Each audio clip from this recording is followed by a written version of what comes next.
Welcome, everyone, to another episode of the Reframeable podcast, a podcast that brings you people's stories and ideas about how we can work to reframe our relationship, not just with alcohol, but with stress, anxiety, relationships, enjoyment, and so much more. Because changing our relationship with alcohol is about so much more than changing the contents of our glass. This podcast is brought to you by the Reframe app. Reframe is the #1 iOS app to help you cut back or quit drinking alcohol. It uses neuroscience to reframe your relationship with alcohol and unlock the healthiest, happiest you. My name is Kevin Bellack. I'm a certified professional recovery coach and the head of coaching at the Reframe app. In today's episode, I want to talk about making changes in our life. I remember early on in my own journey, my therapist showed me the stages of change model that someone much smarter than myself came up with. However, I never liked the way it was set up. The model is laid out in a circle where we move from one step to the next, and it starts out with the first stage of change being pre-contemplation, where we are not looking to make a change at all. From there, we move on to the next 3 stages, which are contemplation, preparation, and action. We begin to contemplate making a change, so we see the need to do something different. Then we make preparations to do so and take action. This is where we actively change our behavior and work on whatever it is that we're focused on at that time. Obviously, there are no set time frames that any of these steps take, and they can last as long as they need to. And the bigger the change, theoretically, the longer we may be in each stage. As a personal example, I would say that once I decided that change was needed related to how alcohol was showing up in my life, and I moved into that contemplation stage, I spent a good 6 months there. There was some overlap, I believe, between contemplation and preparation, so it's not an easy determination as to the length, nor is it a big deal to nail that down. But then we take action, and that's where we actively modify our old behavior and work on the change we set out to make. From there, we get into the maintenance phase, where the new behavior replaces the old, in an ideal scenario, of course. Ultimately, the circle ends with relapse or falling back into old patterns and then circles back to pre-contemplation, and round it goes. I never liked the circular nature of it all, or that the last part where everything ends with relapse and starts over at pre-contemplation. I understand the overall concept is to learn from each relapse and extend the period of time we stay in the action and maintenance phases and shorten the relapse, pre-contemplation, contemplation phases. The action and maintenance is where we want to live eventually, right? But the inevitability of that relapse, as well as the fact that we have to go back through the cycle again, almost makes it feel like we're starting over when we really should be recycling from any kind of relapse or slip phase back into action, not into the beginning phases. Of course, I'm in no way saying the model is wrong.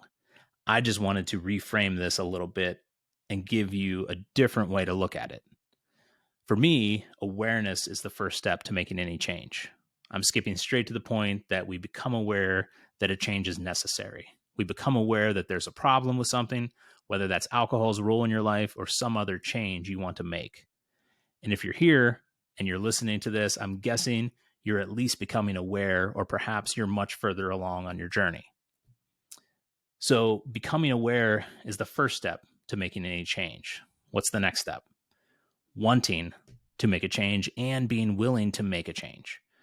I combine wanting and willing together, but it's important to note the distinction between the two. We might want to make a change, but are we truly willing to do what we need for it? I know a lot of people, myself very much included in this demographic, who, when they start off on this road and are aware that alcohol is showing up in their life in a negative way, they want to make a change. But when you go about the action to actually make the change, you may not be willing to fully commit to what you need to do.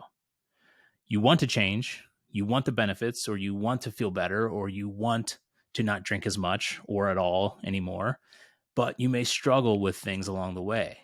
You have to want it, but wanting it isn't enough. We have to also be willing to do what is needed in order to make this change in our lives. I may want to be alcohol free, or I may want to drink mindfully, but am I willing to become the person who is alcohol free? Am I willing to become someone who is a mindful drinker? For me, as an example, I wanted to reduce my alcohol consumption and become healthier. However, I was not willing to perhaps tell certain people that I wasn't drinking in the beginning. When I worked on moderation, I wanted to do it, but I was only willing to push back against prompts for more alcohol so much before I caved. Wanting can be enough in the beginning to start us off. The willingness to do certain things can come later, but it definitely has to come at some point if we want to do something that lasts. So I'm going to pause here and give you your first journal prompt for today. So I want you to think about a change you're making or looking to make in your life. And just so you know, I will include these prompts in the show notes. So you don't have to stop what you're doing and write this down right now. But think about a change you're making or looking to make in your life. Ask yourself, am I willing to make this change?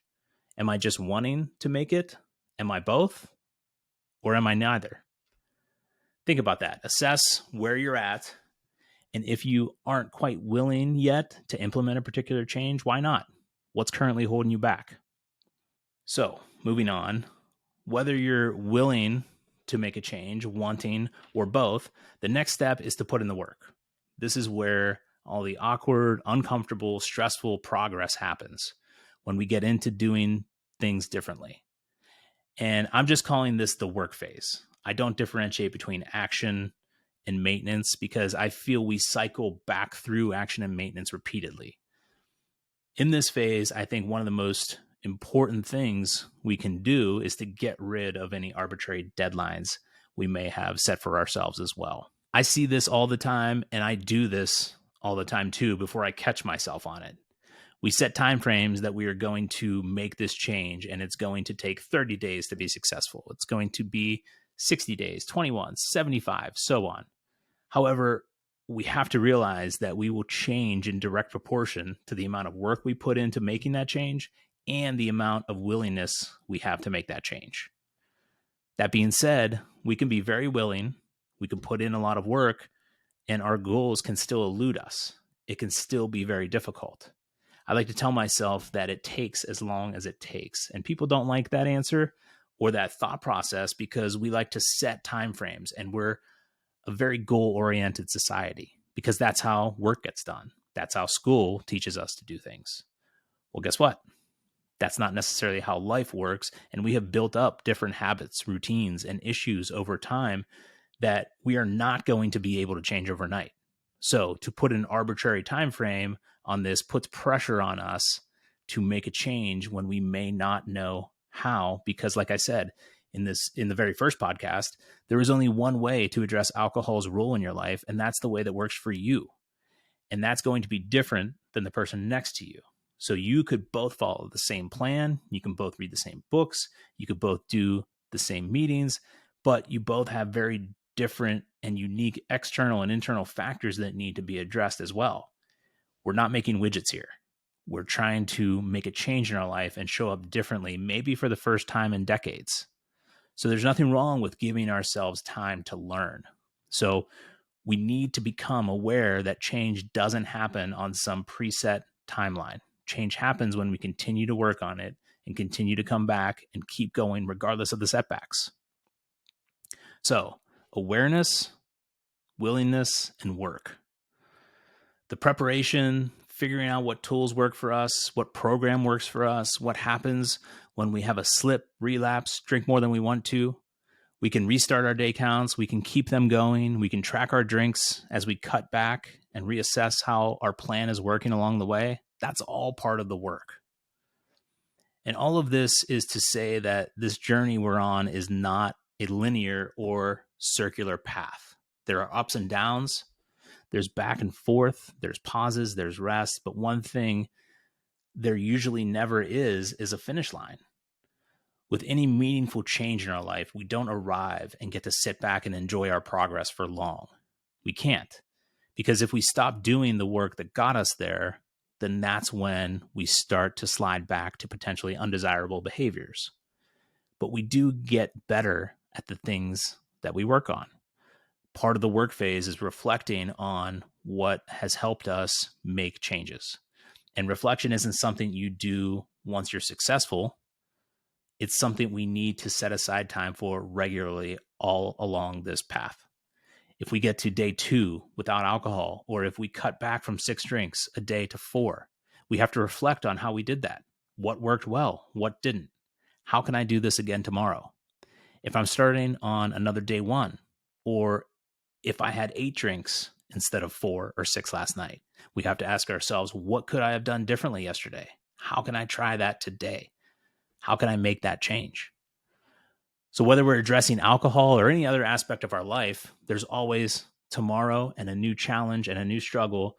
And that's why we say addressing alcohol in our life is so much more than just addressing the contents of our glass.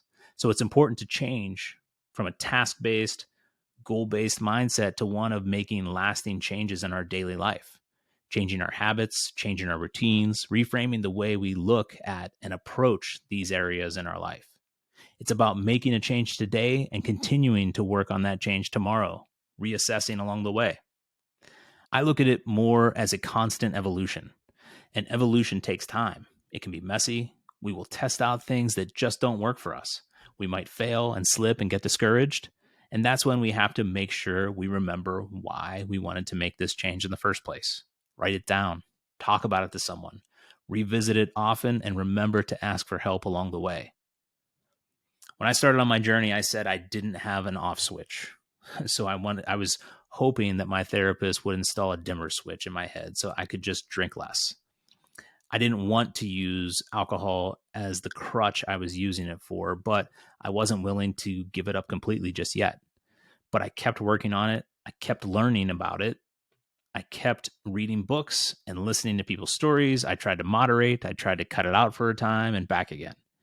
Over time, I realized that I didn't like the way it showed up in my life, but I fought it and I tried to stay on my moderation journey and kept running against roadblocks.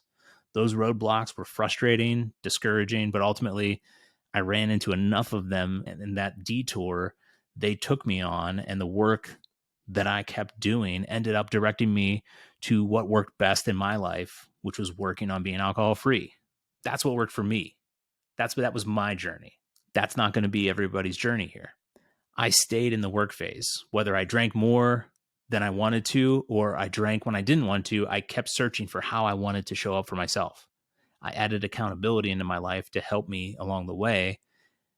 And while I got discouraged by setbacks, I tried not to see them as going back to square one. I saw it as an opportunity to learn from how I didn't want to show up anymore, and to keep working on it and being willing to make a change, not just wanting and hoping to make a change. So challenge the models that you see if they don't resonate with you.